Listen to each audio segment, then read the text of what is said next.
प्रणाम ऋषिवर। तथास्तु नारद। हे भगवान, कृपया कर मुझे उपदेश दे। मैं ऋग्वेद, यजुर्वेद, सामवेद, अथर्ववेद जानता हूँ। मैं तर्क शास्त्र, ब्रह्म विद्या, तंत्र विद्या जानता हूँ। हे नारद, और क्या क्या जानते हैं आप? भगवान, मैं केवल मंत्र ज्ञान ही जानता हूँ। मुझे आत्मज्ञान नहीं है। आप आत्मज्ञानी हैं। आप शोक रहित हैं। कृपया कर मुझे आत्मज्ञान देकर कृतज्ञ करें प्रभु। हे नारद, जो कुछ तुम जानते हो वह सब नाम है। इसलिए हे नारद, नाम की उपासना करो। भगवान, नाम की उपासना कैसे करें? हे नारद, यह सब ब्रह्म रूप है। नाम ही ब्रह्म है, ऐसा मानकर नाम की उपासना करोगे नारद, तो जहाँ तक नाम की गति है वहाँ तक तुम्हारी भी गति होगी नारद। भगवान, क्या नाम ही सबसे बड़ा है? नहीं नारद, नाम से ही बढ़कर वाणी होती है। हे नारद, जो कुछ तुम जानते हो वह सब बात वाणी के द्वारा ही व्यक्त होता है।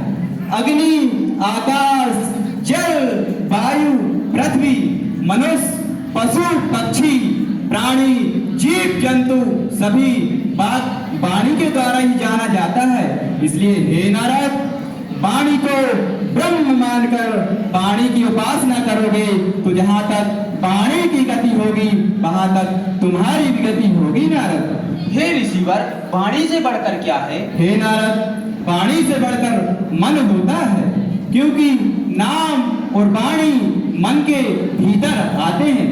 हमारे मन में जैसे विचार आते हैं वैसे कार्य संपादित होते हैं नारद। भगवान, जब मन इतना शक्तिशाली है तो मन ही सबसे श्रेष्ठ होगा। नहीं नारद, मन से श्रेष्ठ संकल्प होता है, क्योंकि जब हम संकल्प लेते हैं तब हमारा मन उस कार्य में संलग्न हो जाता है। जैसे वायु और आकाश संकल्प लेते हैं तब जल और तेज प्रकट करते हैं। भगवान, संकल्प से बड़ा क्या है? हे नारद, संकल्प से बढ़कर चित्त होता है।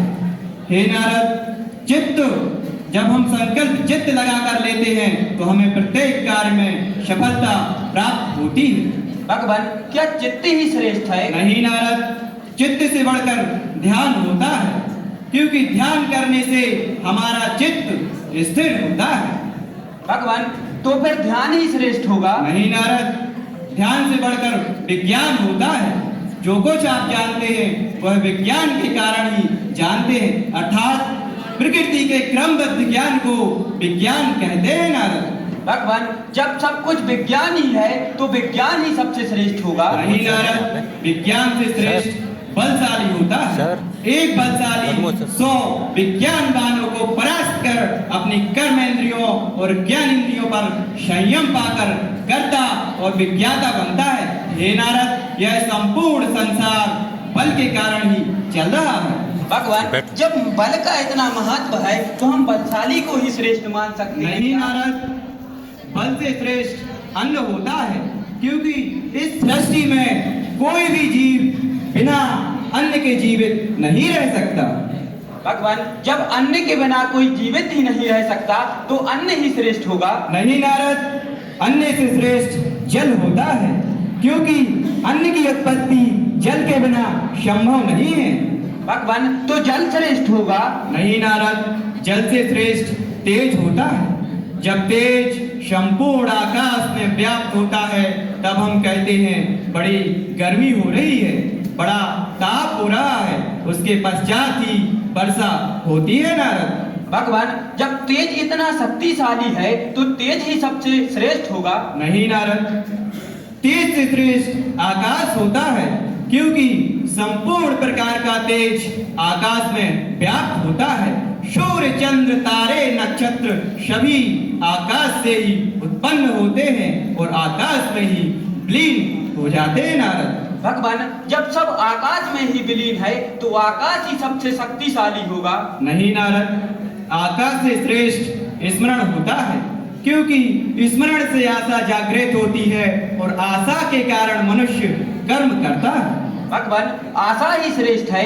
नहीं नारद, प्राण आशा से श्रेष्ठ होते हैं, क्योंकि आशा प्राण में रहते हैं प्राण सुख चाहते हैं, सुख भूमा है और भूमा ही अमृत है। इसलिए हे नारद, आप पूर्ण निष्ठा और श्रद्धा के साथ सत्य और अमृत रूपी भूमा की उपासना कीजिए, क्योंकि भूमा ही आत्मा है, आत्मा ही सत्य है। यदि आप सत्य के मार्ग का गमन करेंगे तो निश्चित रूप से आपको आत्मज्ञान और ब्रह्म की प्राप्ति होगी। भगवान, मैं आपके उद्देश्य से धन्य हो गया। कृपया कर मुझे अब प्रस्थान करने की अनुमति दें। तथास्तु नारद।